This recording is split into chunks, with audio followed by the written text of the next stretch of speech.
따르지 아니하고 이를 따라서 뇌물을 취하고 판결을 굽게 하니라.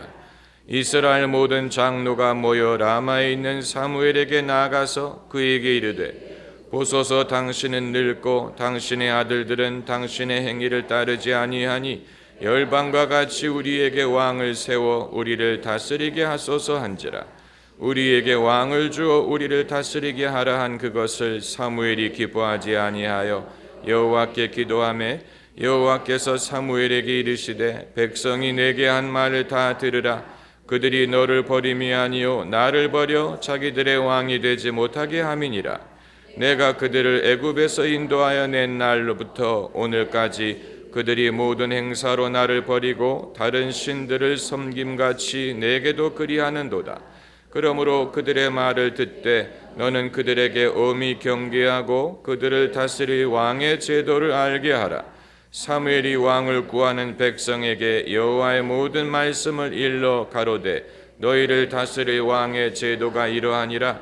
그가 너희 아들들을 취하여 그 병거와 말을 어겁게 하리니 그들이 그 병거 앞에서 달릴 것이며 그가 또 너희 아들들로 1000부장과 50부장을 삼을 것이며 자기 밭을 갈게 하고 자기 추수를 하게 할 것이며 자기 병기와 병거의 재고를 만들게 할 것이며 그가 또 너희 딸들을 취하여 향료 만드는 자와 요리하는 자와 떡 굽는 자를 삼을 것이며 그가 또 너희 밭과 포도원과 감람원의 제일 좋은 것을 취하여 자기 신하들에게 줄 것이며 그가 또 너희 곡식과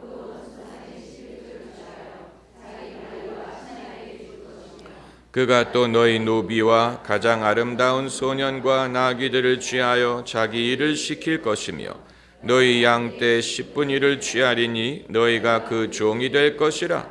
그날에 너희가 너희 택한 왕을 인하여 부르짖어 그날에 여호와께서 너희에게 응답지 아니하시리라. 백성이 사무엘의 말 듣기를 거절하여 가로되 아니로소이다. 우리도 우리 왕이 있어야 하리니 우리도 열방과 같이 되어 우리 왕이 우리를 다스리며 우리 앞에 나가서 우리의 싸움을 싸워야 할 것이니이다. 사무엘이 백성의 모든 말을 듣고 여호와께 고하매 여호와께서 사무엘에게 이르시되 그들의 말을 들어 왕을 세우라 하시니 너희는 각기 성읍으로 돌아가라 하니라. 아멘. 사무엘이 이스라엘의 선지자가 된 계기는 엘리 제사장의 두 아들이 시원치 않았기 때문이었습니다. 그런데 사무엘도 늙고 나이가 많다 보니까 사무엘의 두 아들도 시원치가 않았습니다.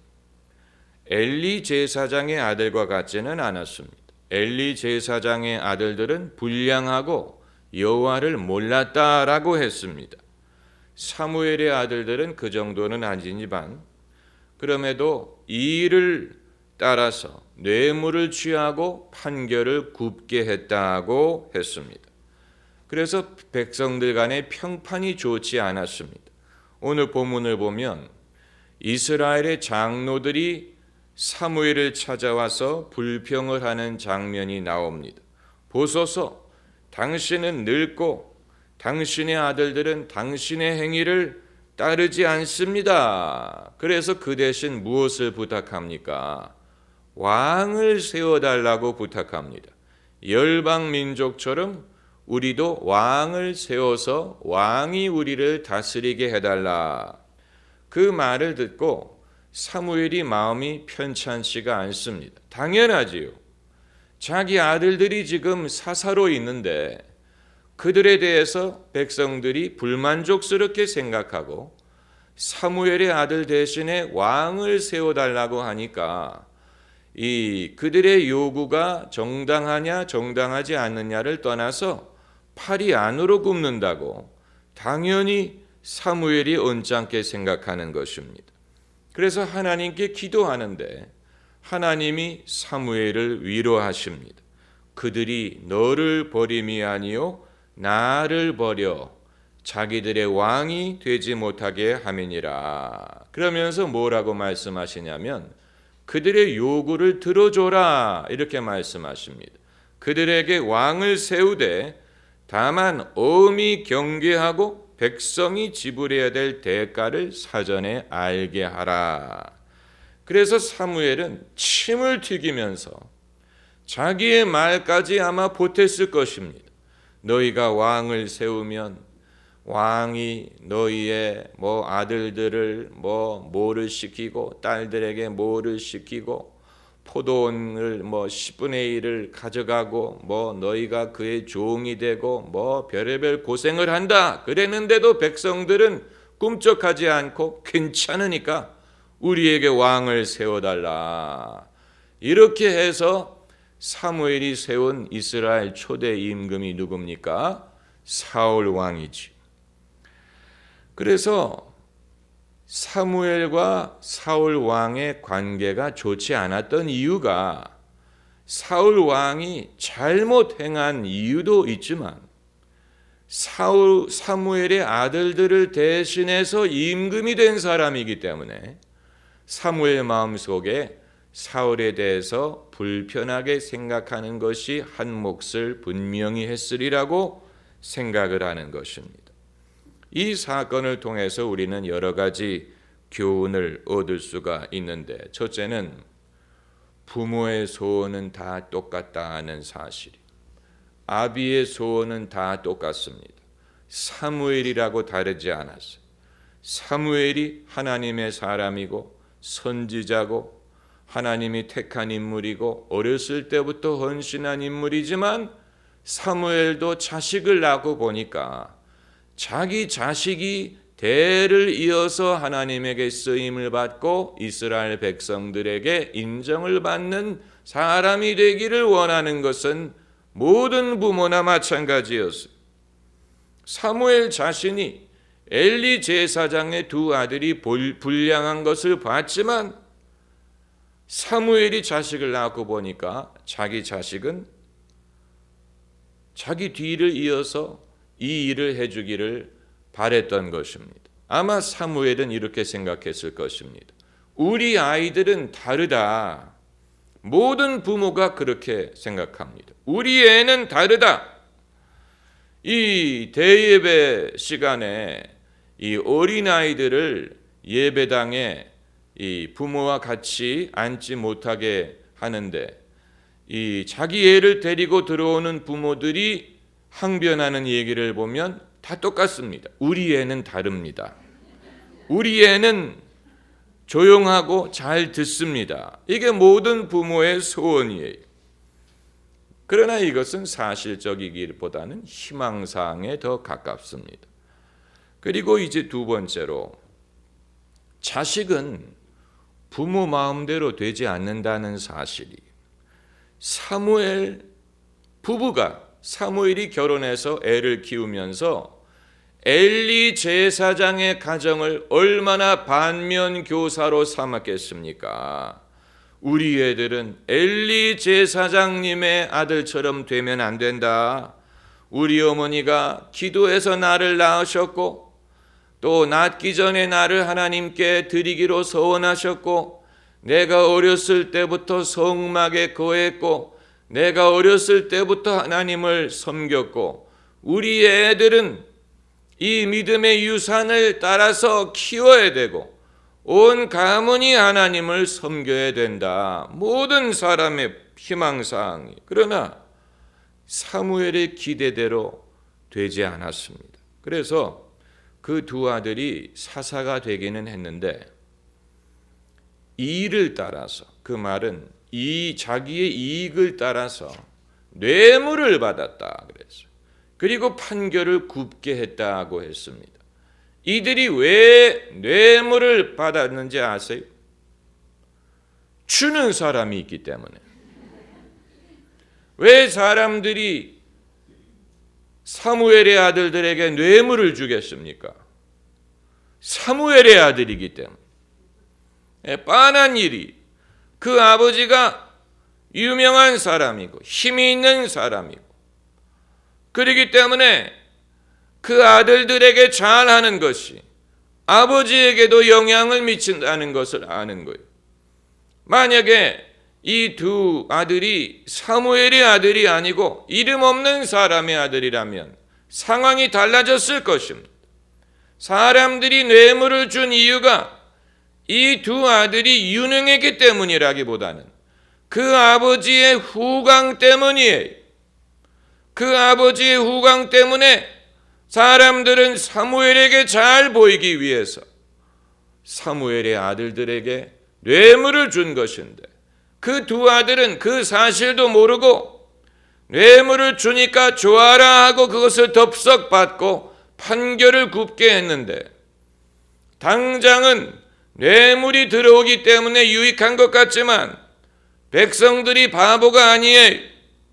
이들이 판결을 굽게 한다는 것을 모든 백성들이 보고, 그리고 거기에서 그들의 한계를 엿보는 것입니다. 그렇기 때문에 당장은 뇌물을 받아서 좋은 것 같지만 이제 곧 사람들이 불만이 고조가 되고 그 아버지에게 항의를 하게 될 것이라는 사실을 미처 생각하지 못하는 것이니까 여기에서 그들의 한계를 보는 것입니다.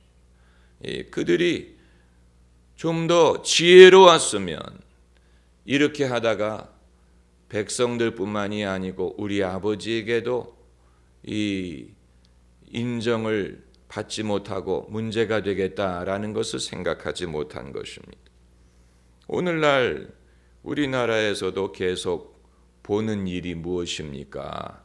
대통령의 일가 친척들이 뇌물을 받고 감옥에 가고 그 대통령에게 누를 끼치고, 이런 일은 사실 사람들에게도 문제가 있는 것입니다. 왜 사람들이 그런 식으로 해서 자기의 뜻을 이루려고 하느냐? 그리고 그 사실을 알면 뇌물을 누가 줄 때 거부를 해야 되는데 왜 그것을 사람들이 모르리라고 생각을 하고 받느냐? 주는 사람도 문제가 있고 받는 사람도 문제가 있는 것인데 사무엘에게 이런 일이 발생할 줄 누가 알았겠습니까? 그런데 이제 세 번째로 우리가 보는 것은 영적인 사역은 혈통을 쫓아서 계승되는 경우가 드물다는 사실. 이 사실을 모르는 사람들이 많습니다. 성경에 수도 없이 등장하는 사례가 바로 그것입니다. 모세는 이스라엘의 전무후무한 선지자였지만 모세의 후계자가 누구였습니까? 여호수아였어요. 여호수아는 모세와 전혀 피를 나누지 않은 남이에요. 모세에게는 두 아들이 있었지만 그 두 아들은 일찌감치 아버지의 일에 동참하지 않고 자기의 길을 갔어요. 그건 반항했다는 얘기가 아니고 굳이 아버지의 뒤를 이어야 된다고 생각하지 않았다는 사실. 그래서 모세는 어떤 혈연이 아닌 하나님의 선택과 하나님의 기름 부음을 쫓아서 자신의 뒤를 이어 이스라엘 백성을 인도할 사람을 지명할 수가 있었고, 그것이 이스라엘에게 축복이 되었습니다. 이스라엘의 사사들도 혈통을 쫓아서 사사가 된 경우가 없습니다. 전부 다 하나님이 선택하셨고 하나님이 성령을 부어서 그 일을 하게 하신 것입니다. 그리고 엘리 제사장의 뒤를 그 아들들이 뒤쫓지 못하고 그 자리를 누가 차지했습니까? 사무엘이 차지했죠. 하나님이 선택하신 사무엘이 이스라엘의 지도자가 되고, 그리고 사무엘의 뒤를 그 아들들이 쫓지 못하고 사울이라는 전혀 피를 나누지 않은 남이 하나님이 선택하고 기름 부은 이스라엘의 초대 임금이 됐습니다. 그뿐만이 아닙니다. 엘리야와 엘리사의 경우도 그렇습니다. 엘리야가 자식이 있었는지 없었는지는 우리가 알 수 없지만 엘리야의 뒤를 이어 이스라엘의 선지자가 된 사람은 그 혈연이 아니고 엘리사라고 이름은 비슷하지만 전혀 피를 나누지 않은 남이 하나님의 선택에 의하여 엘리야를 뒤를 이어 이스라엘의 선지자가 되었습니다. 신약 성경에는 더욱 그렇습니다. 신약 성경에는 아예 예수님도 결혼하지 않으셨고 사도들의 다수도 결혼하지 않고 독신으로 살았기 때문에 자식이 뒤를 잇는다는 것은 생각조차 할 수 없었습니다. 그리고 신약 성경에는 하나님이 모든 육체에게 성령을 부어주시고 이방인에게 성령을 부어주시고 이전에 알지 못했던 기대하지 않았던 사람들 중에 하나님이 쓰시는 인물들이 얼마든지 나올 수가 있었습니다. 이제 더 이상 하나님의 일은 한 지파를 쫓는 것도 아니고 한 민족 간에 일어나는 것도 아니고 모든 사람들이 하나님의 은혜를 받고 복음을 듣고 누구든지 주님을 섬길 수 있는 시대가 된 것입니다. 그래서 온 가족이 함께 주님을 섬겨야 되는 것은 맞아요.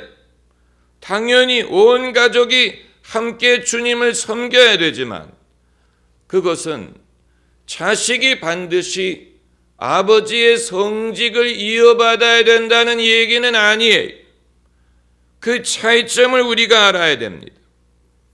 우리의 전통적인 생각은 아들 아니면 딸이 아버지의 일을 이어받아야 된다는 생각입니다.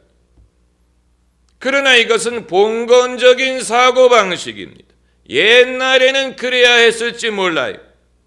옛날에는 왕의 자식이 왕이 되고 정승의 자식이 정승이 되고 선비의 자식이 선비가 되고 양반의 자녀가 양반이 되고 이런 식으로 사회 계급 상승이라든가 신분의 변화라는 것이 불가능한 사회였기 때문에 당연히 가문의 전통과 직업을 이어갈 수밖에 없었지만 지금은 그렇지 않습니다. 지금은 그렇지 않아요. 온 가족이 당연히 주님을 섬기는 일에는 하나가 되어야 하지만 성직을 이어받아야 된다는 얘기는 아닙니다. 이 기독교의 역사를 보면 가문의 성직을 이어받는 경우는 교회가 부패했을 때나 일어난 일입니다. 이 보르히아 가문이라고 아주 유명한 악명 높은 가문이 있어요. 아버지가 교황이었고 아들들이 추기경이었어요. 말이 됩니까? 교회가 엄청 부패했을 때 보르히아 가문은 완전히 범죄 집단과 같았어요. 자기네끼리 해먹었어요. 별의별 죄와 별의별 부패가 난무했어요. 그렇기 때문에 기독교의 경험은 가문이 성직을 이어가는 것은 부패했을 때나 일어난 일이었어요. 오늘날 한국의 개신교에서 요즘에 문제가 되는 교회 세습도 마찬가지입니다. 부모가 자기 자식을 믿음으로 키워가지고 아버지가 목사이기 때문에 아들도 목사고 손자가 목사가 되게 해서 그렇게 힘들게 목사를 키워가지고 겨우 한다는 일이 교회를 물려주는 이 일에 국한된다면 그렇게까지 해가면서 그 가업을 계승하게 할 필요가 없습니다. 결국 그것이 결과라면 그렇게 힘들게 자식들에게 신학을 시키고 목사를 시켜가지고 결국 이루는 일이 아버지의 교회를 이어받게 하는 일에 끝나버린다면 그렇게 고생할 필요가 없는 것입니다. 오히려 사람들에게 무리를 빚고 사람들을 실족하게 하고 한국적인 상황에서는 하나님의 영광을 가리고 전도의 길을 막는 것밖에는 없는 그러니까 자식이 부모의 신앙을 이어받는 것은 좋은 일이지만 그렇게까지 성직을 이어받게 해서 고작 일어나는 결과가 교회를 물려주고 무리를 빚고 그 아버지의 수십 년의 공로가 물거품이 되어버린다면 그렇게까지 과연 할 필요가 있느냐를 우리가 생각을 해봐야 됩니다. 생각해 봐야 돼요. 만약에 이게 다라면 차라리 자녀들은 목회 말고 다른 일을 하는 것이 오히려 주님에게 영광을 돌리는 경우가 될 수가 있는, 자식이 목사가 안 되는 것이 오히려 아버지를 돕는 것이 될 수가 있고 오히려 하나님의 나라에 기여하는 것이 될 수가 있습니다. 하나님이 부르셔서 하나님의 일을 하게 하신다면 그건 별개지만 그게 아니고, 제가 보면 이 신앙의 가정, 우리는 신앙의 가정이라고 자처하는 사람들 중에 두 가지 현상을 발견할 수가 있는데, 첫째는 강박관념입니다. 강박관념. 우리 집은 대대로 목사 집안이기 때문에 다 목사가 돼야 된다. 이건 하나님이 주시는 생각도 아니고 하나님의 부르심에 의한 것도 아니고 인간적인 강박관념이에요. 그럼 그 가문이 과거 200년 전, 300년 전에도 목사였느냐? 아니거든요. 그때는 아니었어요.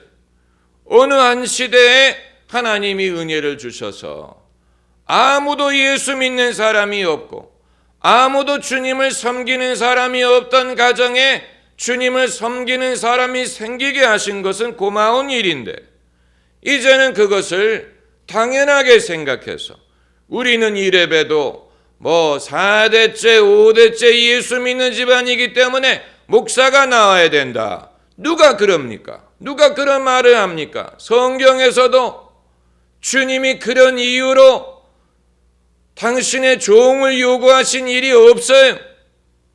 하나님이 그런 식으로 요구하신 일이 없습니다.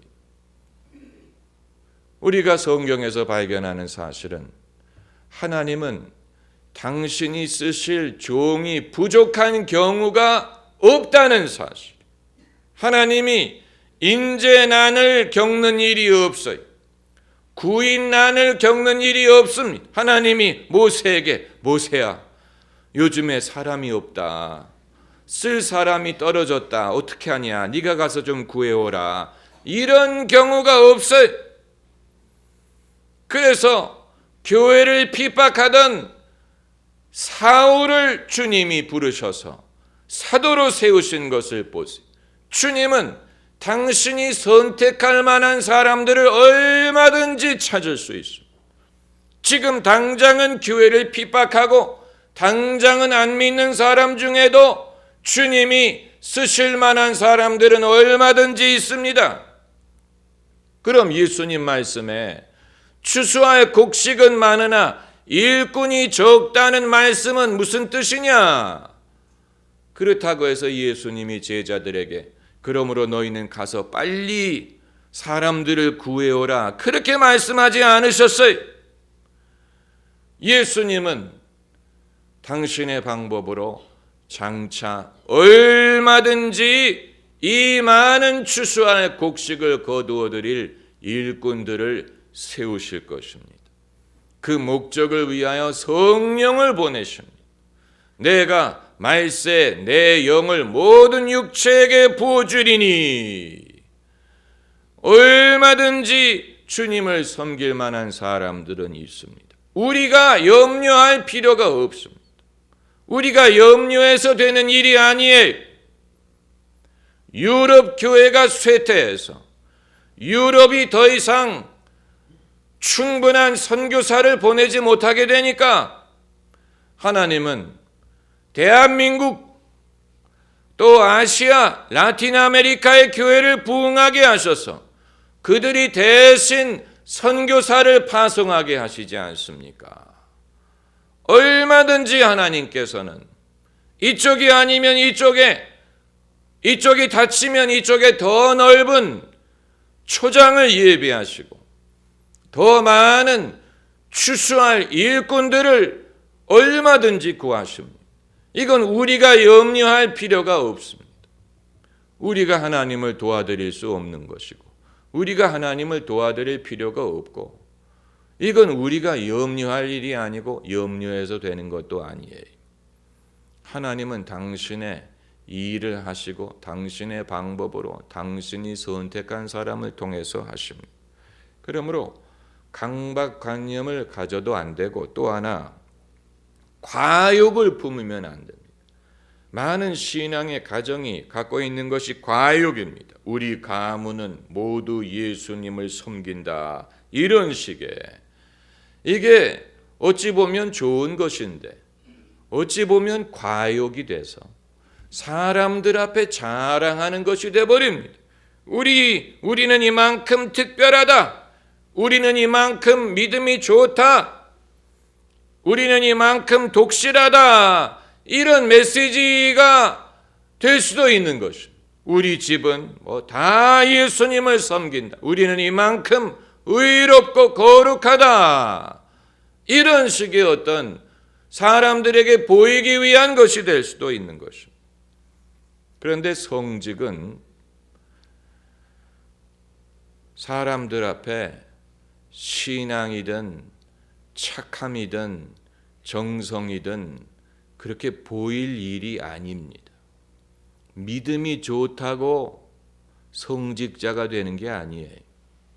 마음이 착하다고 성직자가 되는 게 아니에요. 아무개는 성품이 정말 천사 같아. 저런 사람이 목사가 돼야 돼. 누구 욕보라고. 그런 게 아니에요. 마음이 착하다고 하나님의 종이 되는 게 아니고 믿음이 좋다고 하나님의 종이 되는 것도 아니고 이것은 어디까지나 하나님의 부르심과 은사에 좌우되는 것입니다. 하나님이 부르셔야 되고 하나님이 기름 부음을 주셔야 됩니다. 그게 중요한 것이지. 믿음이 좋다고 되는 것도 아니고 마음이 착하다고 되는 것도 그렇게 되는 게 아닙니다. 그래서 사무엘의 두 아들을 내어치시고 전혀 알지 못했던 베냐민 지파의 사울이란 청년을 하나님이 선택하시는 것을 보세요. 그리고 사울이 잘못하니까 이번에는 유다 지파의 이세의 막내 아들을 선택하는 것을 보세요. 하나님의 성령은 늘 움직이십니다. 성령은 바람과 같이 움직이십니다. 하나님의 성령이 어디로 역사하실지 아무도 예측할 수 없습니다. 그래서 신약 성경에서도 교회를 핍박하던 사울을 불러서 이방인의 사도가 되게 하시고 하나님이 부르시면 사람이 거부할 수가 없습니다. 여러분 이것은 우리로 하여금 하나님에게도 자유를 부여하고 사람에게도 자유를 부여해야 된다는 것을 보여줍니다. 하나님에게 자유를 부여한다는 말은 하나님이 당신의 뜻대로 하시도록 해야 됩니다. 내 주장을 거기에 개입시키려고 하지 말고 하나님이 선택하게 하셔요. 하나님이 당신의 일을 하게 하셔요. 동시에 사람에게도 자유를 부여해야 됩니다.